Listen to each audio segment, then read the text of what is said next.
يقوم عامل الشيخ يصغر الركعة الأولى. الشيخ الدبيسي ده انا بحكي لكم حاجات شفناها بعينينا، مش حاجات اتحكت لنا. كان ساعات يخلص الركعتين ويستلقي على ظهره بقى يتعلق له المحاليل وياخد الادويه يعني حاجه عجيبه جدا. وبعد ما يخلص يقوم يصلي الركعه. وبعدين بقى خلصنا ختمنا بقى خلاص، طب لسه في شويه على الفجر وهو خلاص خلصنا صلاه، ناقص ركعه الوتر، يسيبك يجيب البقره في ركعه الوتر. وبعدين تشوف حاله بعد الركعتين مش قادر يقف، يعني يرمي نفسه كده على الارض علشان ياخد ادويته ويتعلق له محاليل ويعمل مش عارف ايه، وانت شاب عمال تقول ايه رب الارض تشق وتبلعني.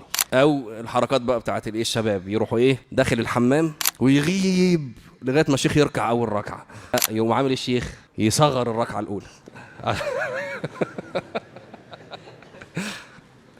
ماشي، ما هو التربيه بقى، ما هو يا جماعه هنا ده الشيخ البصير بقى بعيوب. طب هو بصير حتى بقى فاقع شايف عارف اللي وراه يعني حركات الايه، تقول ما هو خالف السنه، والسنه الركعه الاولى الطويله خليك انت بس في الايه في البدعه اللي انت بتعملها في الحمام جوه، انت سيبك انت، مش انت اللي تعلم الشيخ السنه والبدعه. يقوم يصغر الركعه الاولى فانت تفرح بقى تطلع تقف، يقوم ايه جايبك في الركعه الثانيه بقى ايه. وبعدين يجي يصلي كل ده احنا اتلدعنا منه يعني. يجي يصلي ففي ركعه فيها سجده فتلاقينا كلنا ايه ملنا لقدام، خلاص بقى السجده جايه، ما يسجدش ويكمل. طب هو يعني غاوي يعني يعذب اللي وراه؟ بيربينا رضي الله عن مشايخنا، بيربونا. وبيربونا ليه؟